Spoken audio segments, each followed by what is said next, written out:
पड़ते रुक गईं, क्योंकि उसकी नजरों के सामने 1992 के दंगे का वो खौफनाक मंजर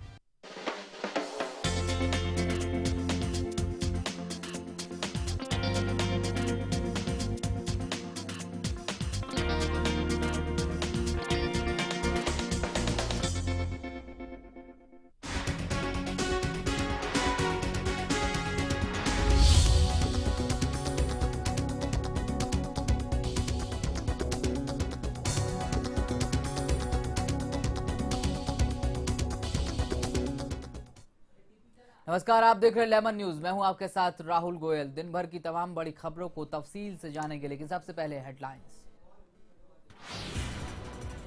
ओडिशा के भुवनेश्वर में गरजे नरेंद्र मोदी, कहा सत्ता में आने पर बीजू बाबू के सपनों का उड़ीसा बनाएंगे। मोदी ने नवीन पटनायक और थर्ड फ्रंट पर साधा निशाना। दिल्ली के निर्दलीय विधायक शौकीन ने केजरीवाल से समर्थन लिया वापस। मोदी के मुरीद हुए शौकीन।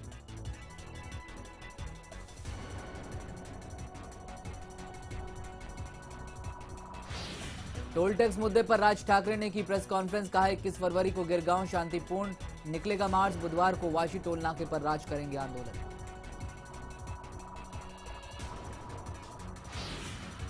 एक बार फिर उद्धव ठाकरे ने साधा राज ठाकरे पर निशाना। मुखपत्र सामना में बताया राज ठाकरे के आंदोलन को नाटक।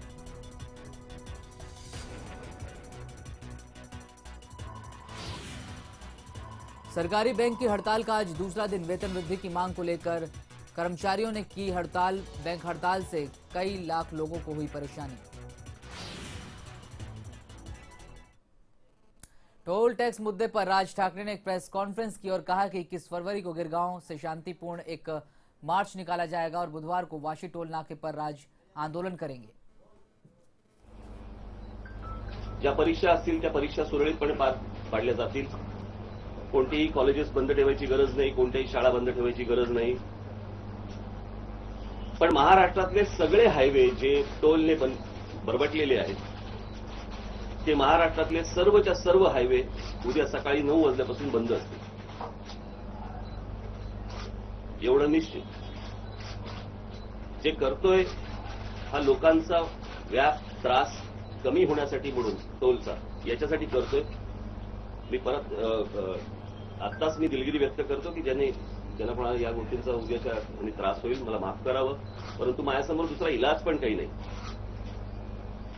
आणि त्याच्यामुळे ही या शहरामधले कुठचेही रस्ते किंवा कुठचेही कार्यक्रम, लग्नाचे असतील, शाळांचे असतील, कॉलेजेसचे असतील किंवा इतर काही असेल, हे असले कुठचेही व्यवहार बंद राहणार नाही। पण जेवढे काही हायवेज आहेत ते सगळे हायवे महाराष्ट्रातले हे उद्या बंद राहतील।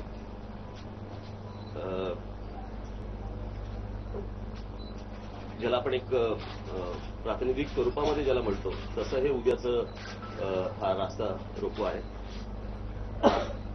मी आमच्या सगळ्या लोकांना ही गोष्ट सांगितलेली आहे की कुठचीही सुप्रिया सुळेंनी जरी सांगितलं असलं की एसट्या फोडू नका आणि मंत्र्यांच्या गाड्या जाळा किंवा फोडा, तेही काही होणार नाही। कुठचीही नासधूस किंवा असल्या प्रकारच्या कोणत्याही गोष्टी उद्या ह्या घडणार नाहीत। फक्त निषेध म्हणून उद्याचा हा रास्ता रोको असेल। उधर उरण में मनसे कार्यकर्ताओं ने टोल नाके को एक बार फिर से निशाना बनाया। मनसे कार्यकर्ताओं ने टोल नाके पर जमकर तोड़फोड़ की। मंगलवार को रसायनी टोल नाके के करीब हमला बोलकर टोल नाके को नुकसान पहुंचाया गया। मनसे महाराष्ट्र में जगह जगह टोल नाके पर तोड़फोड़ कर रही है। मनसे का कहना है कि वो टोल नाकों पर टोल नहीं भरेंगे और लोगों को टोल न भरने की भी अपील करेंगे।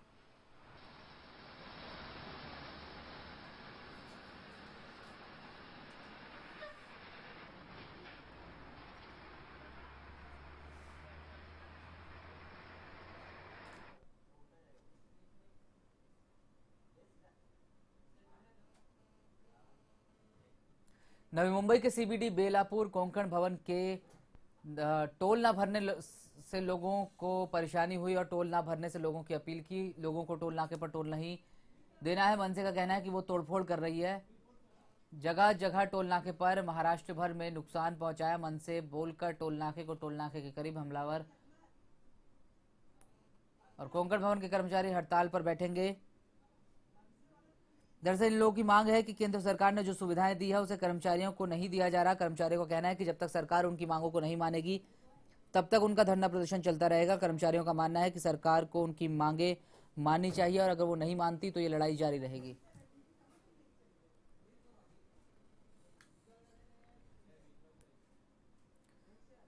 तो कोंकण भवन के कर्मचारियों ने ये ऐलान किया है कि अगर उनकी मांगे नहीं मानी गई तो वो हड़ताल पर बैठेंगे। उनका कहना है कि जो सुविधाएं दूसरे कर्मचारियों को दी जाती है वो उन्हें भी दी जाए और अगर ऐसा नहीं किया जाता तो वो फिर हड़ताल पर बैठेंगे। कोंकण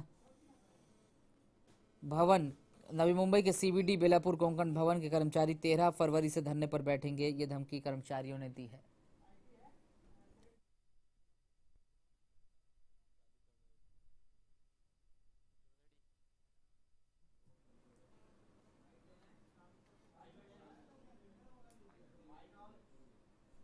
देखो 2006 में जो पे कमीशन हकीम समिति ने मंजूर किया है, लेकिन अभी तक पूरी मांगे उसमें से हुई नहीं है।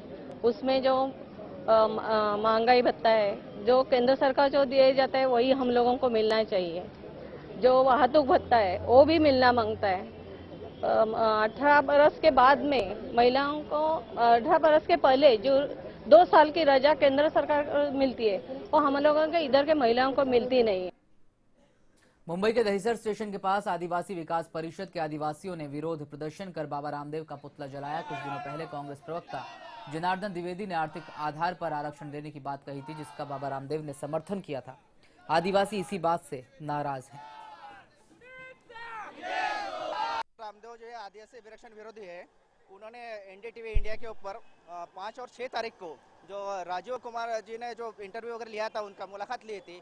उन्होंने कहा कि आरक्षण बंद होना चाहिए और आर्थिक आधार पर आरक्षण देना चाहिए। आदिवासी हो, एससी हो, एसटी हो, इनको ये जातिवाद आरक्षण नहीं देना चाहिए, आर्थिक आरक्षण देना चाहिए। इस कारण हमने आंदोलन किया है। तो सब आदिवासी सब विरोधी है। अभी आज तक किसी ने कुछ बोला नहीं। बीच में जनार्दन त्रिवेदी ने जो बोला था, उन्होंने कांग्रेस उनका बयान खारिज किया। अभी बाबा रामदेव बोलते हैं हम बीजेपी का प्रचार करते हैं, इसके लिए प्रचार करते हैं और कुछ भी बोलते रहे, देश हित के लिए बात कर रहे। और ये तो छोड़िए, उन्होंने ये कहा कि नरेंद्र मोदी जी ने हमसे वादा किया है। एक छोटे से ब्रेक के लिए रुकेंगे, लेकिन ब्रेक के बाद भी लेमन न्यूज पर खबरों का सिलसिला जारी रहेगा।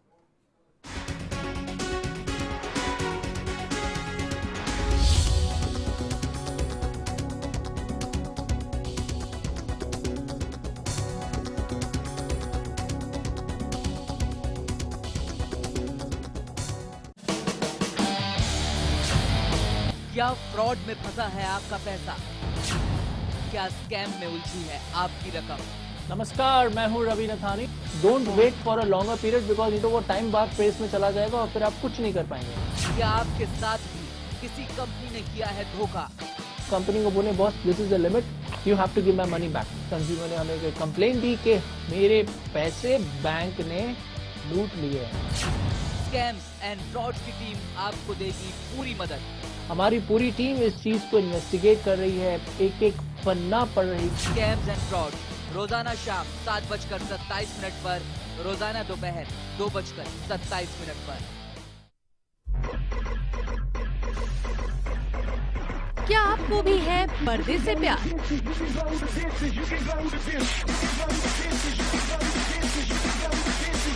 पर्दे के पीछे है पूरा संसार।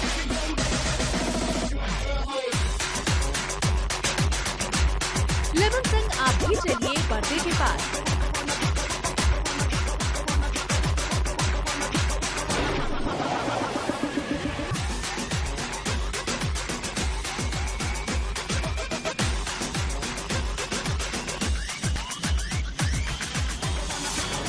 देखिए लेमन होम थिएटर रोज दोपहर 3:27 पर।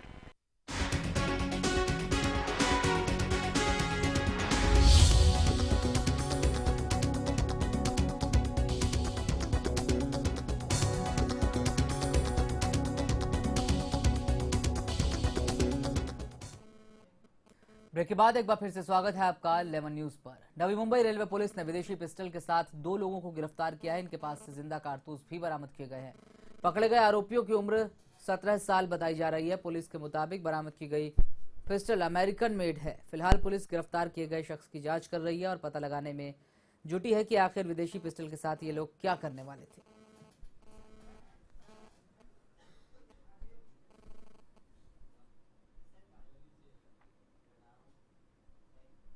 बुधवार को राज ठाकरे टोल नाके के खिलाफ रास्ता रोको आंदोलन करने जा रहे हैं। इसे लेकर मुंबई पुलिस की तरफ से कई एहतियाती कदम उठाए गए हैं। साथ ही कई जगहों पर सुरक्षा भी कड़ी कर दी गई है। दगडफेकीचे, तोडफोडीचे आणि किरकोळ गुन्ह्याचे प्रकार होऊ शकतात। त्यासाठी आमची पोलीस यंत्रणा सुसज्ज आहे। आंदोलकांनी हे आंदोलन कायद्याच्या चौकटीमध्ये करावे अशी अपेक्षा आहे। 12वीच्या सध्या परीक्षा सुरू आहेत। 12वीच्या विद्यार्थ्यांना कोणत्याही प्रकारची अडचण येऊ नये, परीक्षेच्या केंद्रापर्यंत जायसाठी त्याची काळजी घेण्यात येईल। त्याचप्रमाणे आंदोलकांनी हा मुद्दा लक्षात ठेवणं आवश्यक आहे। उद्याचा दिवस हा पोलीस अधिकाऱ्यांसाठी एक आव्हानात्मक दिवस आहे, परंतु मला पूर्ण खात्री आहे की माझे पोलीस अधिकारी आणि कर्मचारी हे सर्वतोपरी आपला प्रयत्न करून हे जे आंदोलन आहे हे अत्यंत चांगल्या पद्धतीने हाताळतील। परंतु असा जर काही प्रयत्न झाला ज्यामध्ये गैरकायदेशीर प्रकार झाले तर त्यांना अत्यंत खंबीरपणे सामोरे जाण्यासाठी पोलीस दल सक्षम आहे आणि त्याप्रमाणे आम्ही तयारी केलेली आहे। राज ठाकरे कह रहे हैं कि वो और उनके लोग टोल टैक्स नहीं देंगे, लेकिन इस ऐलान के बाद भी दहिसर चेक नाके पर लोग टोल टैक्स दे रहे हैं। दरअसल टोल नाके का जायजा लिया हमारे संवाददाता अवनिंद्र आशुतोष ने और लोगों की प्रतिक्रिया जानने की कोशिश की।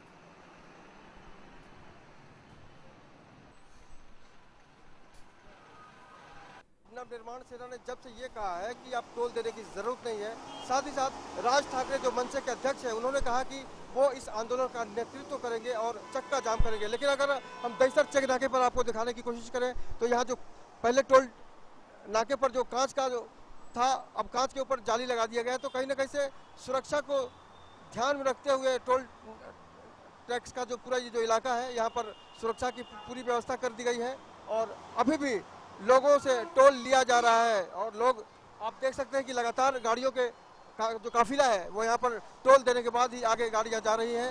जाहिर तौर पर राज ठाकरे का जो बयान आया था कि टोल टैक्स देने की जरूरत नहीं है, उसके बावजूद लोग लगातार यहाँ पर टोल देकर आगे बढ़ रहे हैं। तो ऐसे में समझा जा सकता है कि वाकई लोगों के मन में इस आंदोलन को लेकर क्या भावना है। और जाहिर सी बात है, आपको बताना चाहेंगे कि अगर सुरक्षा की हम बात करें तो यहाँ पर पुलिस के जो लोग हैं वो भी यहाँ पर बैठे हुए हैं ताकि कोई भी स्थिति बिगड़ती है तो उस पर नियंत्रण कर सके। साथ ही साथ पुलिस की गाड़ियों यहाँ लगी हुई है और ऐसे में समझा जा सकता है कि अगर यहाँ कोई तनाव होता है तो पुलिस को या फिर टोल टैक्स के लोगों को उनसे निपटना पड़ेगा, क्योंकि टोल टैक्स का जो आंदोलन है वो लगातार गंभीर हो सकता है। क्योंकि राज ठाकरे का आंदोलन हो तो निश्चित रूप पर उसमें भारी संख्या में मनसे के जो कार्यकर्ता हैं वो आएंगे, लेकिन फिलहाल अगर हम यहाँ दहिसर चेक नाके की बात करें तो स्थिति नियंत्रण में है और तनावपूर्ण माहौल बिल्कुल नहीं है, क्योंकि राज ठाकरे ने बयान दिया है कि आने वाले समय में वो नेतृत्व करेंगे। लेकिन फिलहाल यहाँ पर सब कुछ ठीक ठाक है और शांतिपूर्ण है। कैमरामैन देव आनंद सिंह के साथ Avanindra Ashutosh, lemon news. Film एक था टाइगर और फुकरे सरीखी फिल्मों में अपनी गायकी से पहचान बनाने वाली गायिका तरन्नुम मलिक अब फिल्म इश्क सूफियाना में अपनी आवाज का जादू बिखेरेंगी। फिल्म की घोषणा के बाद गायिका तरन्नुम मलिक से खास बातचीत की हमारे संवाददाता अवनिंद्र आशुतोष ने। तो होना है शामिल, हमें धुन चाहे कोई भी हो, साज को बजाते जाओ। संगीत के साथ गीत का भी बहुत बड़ा योगदान होता है और जब गायिका का नाम तरन्नुम हो तो जाहिर सी बात है एक उम्मीद जगती है मन में, आंखों में कि वाकई सुर कैसा होगा। हम सीधे चलते हैं और आपको मिलाते हैं तरन्नुम मलिक से जो हमारे साथ हैं। तरन्नुम जी, बहुत बहुत शुभकामनाएं आपको। हेलो, नमस्कार। अभी इश्क सूफियाना आप जोड़ने जा रही हैं और उसके पहले आपने एक था टाइगर में अपनी प्रतिभा का जादू दिखाया, तो ये सहयोग कैसे बना?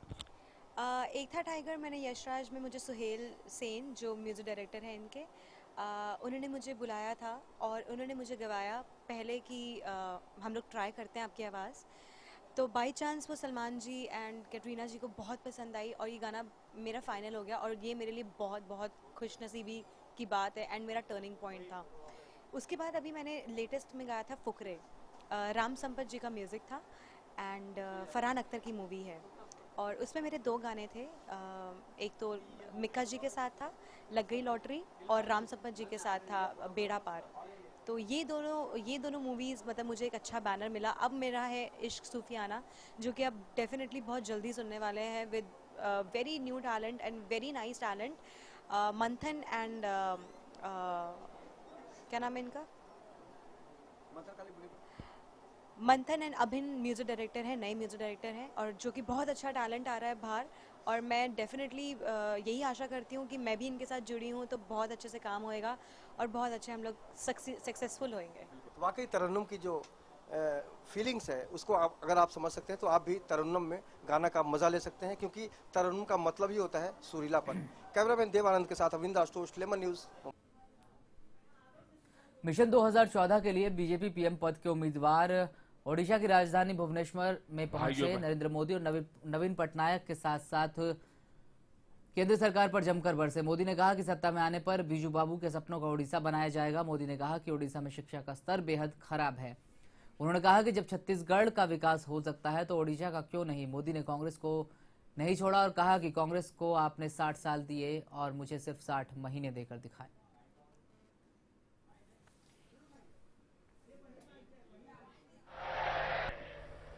भाइयों बहनों, आज मध्य प्रदेश को कोई बीमारू राज्य कहने की हिम्मत नहीं करता है। आज मध्य प्रदेश हिंदुस्तान के समृद्ध राज्यों की बराबरी करने के लिए तैयार होकर के खड़ा है। शिवराज सिंह जी के नेतृत्व में मध्य प्रदेश से विकास की नई ऊंचाइयां पार कर ली। यहां जो आकर के उपदेश देते हैं, भाजपा को गाली देते हैं कांग्रेस के नेता, उनके देश के शासन में कृषि विकास दर 2%, 2.5%, 3% से आगे नहीं बढ़ता है। शिवराज सिंह जी ने कृषि विकास दर 15% से भी आगे बढ़ा दिया, 15% से भी आगे बढ़ा दिया। ये ताकत होती है। लेकिन भाइयों बहनों, अगर काम करने वाली सरकार हो, लोगों को भला करने का इरादा हो और मेहनत करने का जज्बा हो तो दुनिया बदली जा सकती है। भाइयों, ये भाजपा की सरकारों ने सिद्ध कर दिया है। और मैं हिंदुस्तान के राजनीतिक पंडितों को भी आह्वान करता हूं, मैं उनको निमंत्रण देता हूं।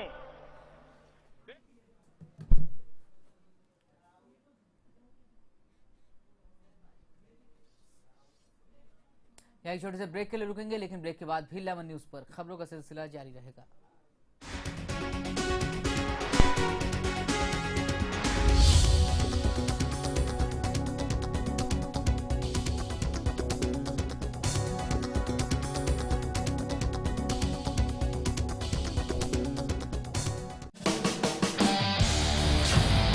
क्या फ्रॉड में फंसा है आपका पैसा? क्या स्कैम में उलझी है आपकी रकम? नमस्कार, मैं हूं Ravi Nathani. Don't wait for a longer period because ये तो वो टाइम बाद प्रेस में चला जाएगा और फिर आप कुछ नहीं कर पाएंगे। क्या आपके साथ भी किसी कंपनी ने किया है धोखा? कंपनी को बोले boss this is the limit, you have to give my money back. Consumer ने हमें कंप्लेंट दी कि मेरे पैसे बैंक ने लूट लिए हैं। स्कैम्स एंड फ्रॉड की टीम आपको देगी पूरी मदद। हमारी पूरी टीम इस चीज को इन्वेस्टिगेट कर रही है, एक एक पन्ना पढ़ रही। स्कैम्स एंड फ्रॉड रोजाना शाम 7:27 पर, रोजाना दोपहर 2:27 पर। क्या आपको भी है पर्दे से प्यार?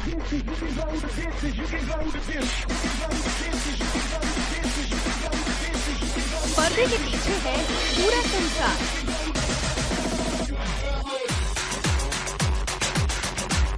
लेमन सिंह आप भी चलिए पर्दे के पास।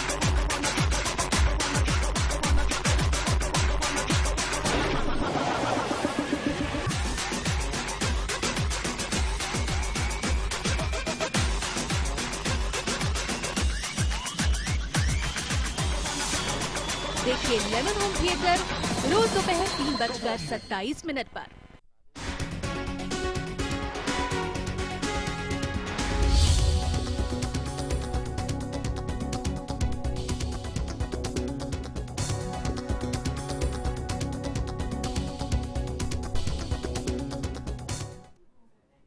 ब्रेक के बाद एक बार फिर से स्वागत है आपका लेमन न्यूज पर। दिल्ली के मुख्यमंत्री अरविंद केजरीवाल ने एक प्रेस कॉन्फ्रेंस कर सबको चौंका देने वाला आदेश दिया। सीएम केजरीवाल ने मुकेश अंबानी, वीरप्पा मोइली, मुरली देवड़ा पर केस दर्ज करने के आदेश दिए हैं। देश में गैस की हो रही किल्लत और दिन ब दिन बढ़ती कीमतों को लेकर केजरीवाल ने एक प्रेस कॉन्फ्रेंस की। रिलायंस के खिलाफ 4 लोगों ने एंटी करप्शन ब्रांच में शिकायत सौंपी थी। शिकायत मिलने के बाद केजरीवाल ने एक्शन लेते हुए इन सभी के खिलाफ केस दर्ज करने का आदेश दिया। केजरीवाल ने यह आरोप लगाए कि रिलायंस इंडस्ट्रीज ने तेल और गैस उत्पादन में काफी गड़बड़ी की है। कुछ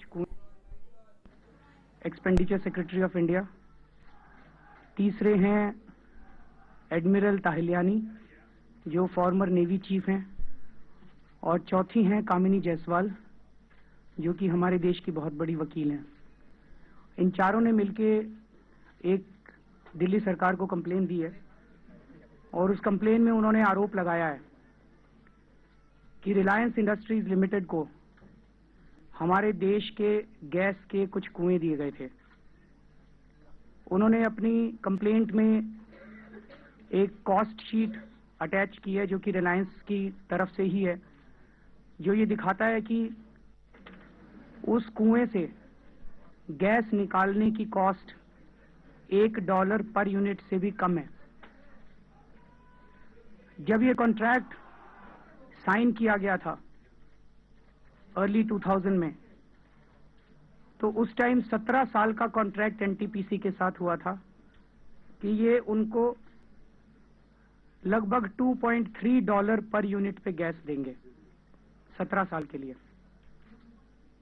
लेकिन थोड़े दिन में नीयत पलट गई और कुछ मंत्रियों के साथ मिलकर इन्होंने उसका दाम $4 पर यूनिट से ज्यादा का करवा लिया। लेकिन लालच अभी खत्म नहीं हुआ, ऐसा इस कंप्लेंट में आरोप लगाया गया है। $4 करवाने के बावजूद उन्होंने अपने गैस के नारायण साईं के खिलाफ चल रहे बलात्कार और यौन शोषण के मामले में 13 करोड़ की घूस देने के प्रकरण में नारायण साईं और 9 अन्य आरोपियों के खिलाफ कोर्ट में चार्जशीट पेश की गई। 9 आरोपियों में पुलिस अधिकारी भी शामिल हैं। 504 पन्नों की चार्जशीट में 78 गवाहों के बयान भी दर्ज हैं।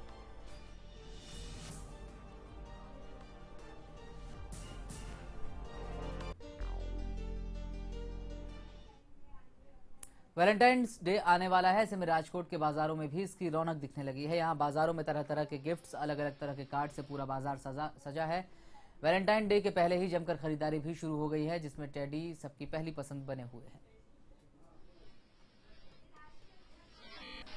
के लिए आज अलग अलग तरह के कार्ड, टेडी बियर्स, शोपीस वगैरह जो नए नए चीज आई है वो सब मैंने आज मेरे हस्बैंड के लिए स्पेशली शॉपिंग की है यहाँ से। आज वैलेंटाइंस डे पे एडवांस थोड़ा खरीदी हो गया शुरू, क्योंकि एक वीक मनाया जा रहा है वैलेंटाइन वीक, जैसे chocolate day, teddy day, propose day वैसे। और इस बार करागी जरा ज्यादा निकल गई है और एडवांस हो गई है जरा। और इस बार नई बात करें तो कार्ड्स में बहुत प्रकार के आए हैं कार्ड्स, 1 फुट 2 फुट इस सब के अलग अलग कार्ड्स आई है। और गिफ्ट में बात करें तो गिफ्ट में इस बार बहुत सारी नई चीज आई है, जैसे टेडी बियर्स है, हार्ट है, सॉफ्ट हार्ट है, म्यूजिकल हार्ट है, टेडी बियर्स है। फिर शोपीस में बात करें तो एक बार नया कैप्सूल मैसेज बोतल आया है, जो कैप्सूल के अंदर एक पर्ची होती है और पर्ची पे आप कोई मैसेज लिख सकते हैं। इस टाइप में करीबन 20-30 टाइप के अलग अलग पैटर्न्स है। राजकोट में महिला के साथ लाखों के लूट का मामला सामने आया। बताया जा रहा है कि महिला आंगड़िया से पैसे लेकर अपने घर जा रही थी। घात लगाए बैठे बदमाशों ने महिला से पैसे छीनकर वो फरार हो गए। महिला ने पास के पुलिस थाने में मामला दर्ज करा दिया है। पुलिस ने मामला दर्ज कर मामले की तफ्तीश शुरू कर दी है। एक फरियादी बहन है कृपाली बहन खोजा करके, उसका कजिन का पैसा आया था बाहर से, वो लेने के लिए वंडर रोड पे आंगड़िया बेटी है उमा आंगड़िया बेटी, वहाँ से पैसा लेके अपने घर जा रही थी। उस वक्त वो अपने घर पे आके अपनी बाइक पार्क कर रही थी, तब एक आदमी आया, उसकी उम्र शायद 26 साल के आसपास थी। वो उसकी बैग को झोट मार के लूट करके ले गया। इसी के साथ इस बुलेटिन में फिलहाल इतना ही। नमस्कार।